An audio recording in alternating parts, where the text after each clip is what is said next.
दुर्गा नदी के किनारे बसा एक गांव फूलपुर। गांव में कुछ 100-150 लोग रहते थे।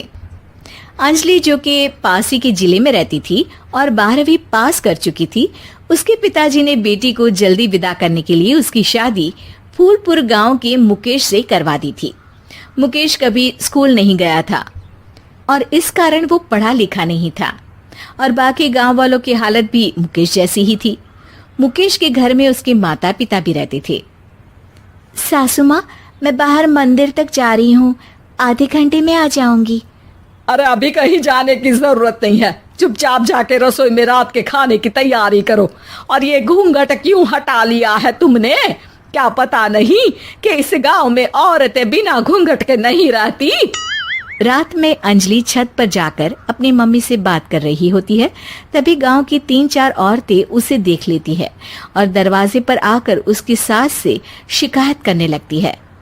और क्या हुआ? अरे छत पे तो देखो, आपकी बहू मटक मटक के किसी से फोन पर बात कर रही है। दिन भर फोन पे लगी रहती है। अरे कल तो मंदिर के पास वो क्या कहते हैं, सेल्फी ले रही थी। शहर की बहू रखना अच्छा शान की बात है, पर देखना इसके लक्षण से ये तो तुम्हारे परिवार को बदनाम ना कर दे।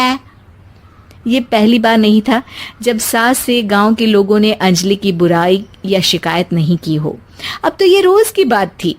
अंजलि ये सब सुन लेती है। जब वो नीचे जाती है तो मुकेश भी वहां आ जाता है। सास कहती है, बेटा, लोग घर आकर शिकायत करने लगे हैं बहू के कामों की। देख लो, पति हो, संयम से रखो इसे। माँ जी, मैं तो अपनी माँ से बात कर रही थी क्योंकि यहाँ कोई बात करने लायक ही नहीं है और अब मैं माँ के पास ही रहूंगी। वहाँ क्या रहना, वहाँ बाहर के लोग तो ठीक है पर घर के लोग भी इज्जत ना दे सके। अरे नहीं नहीं अंजलि, ऐसा नहीं है, धीरे धीरे सब ठीक हो जाएगा, तुम फिक्र ना करो। अरे बस कुछ बोलना ही नहीं है, सर पे चढ़ा रखा है बहू को। सास मुकेश की नरम बात सुन के वहां से मुंह चढ़ाकर चली जाती है। मैं तो कहती हूँ हम दोनों शहर चले जाते हैं। मैं पढ़ी लिखी हूँ, मुझे वहाँ नौकरी भी मिल जाएगी और थोड़े दिनों में आप भी वहाँ कुछ काम ढूंढ लेना। अरे नहीं नहीं अंजलि, हम यहाँ ना गांव का खेत, माँ पिताजी को छोड़कर शहर नहीं जा सकते। माँ पिताजी को कैसा लगेगा और गांव वाले क्या सोचेंगे? ये कहकर मुकेश सोने चला जाता है और अंजलि की गांव वालों द्वारा बुराई का सिलसिला बहुत दिनों तक चलता ही रहता है। लेकिन अंजलि गुस्सा ना दिखाते हुए समझदारी से काम लेती है। बारिश का मौसम चालू हो जाता है। जोरदार बारिश से पूरे गांव में हाहाकार मच जाता है। दुर्गा नदी में बाढ़ आ जाती है और बाढ़ का पानी पूरे गांव की फसल तबाह कर देता है। फसल की ये हालत देखकर गांव वाले निराश हो जाते हैं और बात तो यहाँ तक पहुँच जाती है कि कुछ लोग तो अंजलि को इस सब का दोषी ठहरा देते हैं। अरे पूरी फसल तबाह हो गई, पता नहीं किसकी नजर लग गई है। अरे जब से चौधरी परिवार में ये शहर की बहू आई है ना, तब से ही गांव की शांति चली गई है। इसके कर्म कांड से माँ दुर्गा नदी भी खुश नहीं है। ये सब सुनकर बेचारी अंजलि रोते हुए अपने घर चली जाती है। कुछ दिन बाद सभी गांव वाले अपनी फसल का मुआवजा लेकर अपने अपने घर आते हैं। मुकेश भी 1500 लेकर आता है। अंजलि को जब पासबुक दिखाता है तो अंजलि हैरान हो जाती है। अरे, ये पासबुक में तो उन्होंने 4000 की एंट्री करी है और आपको सिर्फ 1500 दिए। सच में? अरे वो सरकारी अफसर आपको बेवकूफ बना रहे हैं। सरकार की तरफ से हमें 4000 मिले हैं लेकिन बाकी का सारा पैसा खुद ही खा रहे हैं। आप लोग के अनपढ़ होने का फायदा उठा रहे हैं।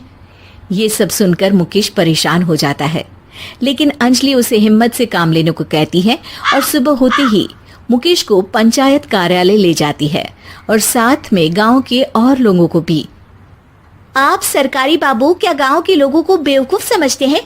आपको क्या लगता है ये पढ़े लिखे नहीं है तो आप कुछ भी मनमानी करेंगे? ये बेचारे दिन रात इतनी मेहनत करते हैं, ये हमारे अन्नदाता हैं और आप इनके साथ ऐसा धोखा करते हैं। अरे क्या बके जा रही है ये लड़की, किस धोखे की बात कर रही है? अपने कांड करके नदी माँ को नाराज करके हमारा नुकसान करके इसे चैन नहीं मिला क्या? सरपंच जी, इन सरकारी बाबू ने मुझे बेवकूफ बनाया है और मेरे हिस्से के पैसे खुद चट कर गए। बस ये सुनते ही सरपंच वहां से दुम दबाकर भाग जाता है। पता चलता है कि जनपद अधिकारियों ने गांव के सरपंच के साथ मिलकर सबके साथ धोखा किया है। सब लोगों का विरोध शुरू हो जाता है और आखिर में अधिकारी सब गांव वालों के हिस्सों के बचे हुए पैसे उन्हें लौटा देते हैं और कई दिन तक सरपंच गांव में लौटता ही नहीं। अंजलि, तुम नहीं होती तो हम गांव वालों को तो पता ही नहीं चलता कि ये हमें हर बार बेवकूफ बनाते हैं। हाँ हाँ अंजलि बेटी, हमें माफ कर दो। हम सब तुम्हें बुरा भला कहते रहे, लेकिन तुमने ही आज हमें बेवकूफ बनाने से बचाया है। हमें तुम पर गर्व है बेटी। अब समझ आया कि सरपंच तुमसे नहीं, तुम्हारे पढ़े लिखे होने से नफरत करता था। क्यों ना इस बार हम अंजलि को ही सरपंच पद के लिए चुन ले? क्या कहते हो गांव वालों? पढ़ी लिखी सरपंच। बस पूरा गांव अंजलि के लिए ताली बजाता है और अंजलि की सास उसे खुशी से गले लगा लेती है।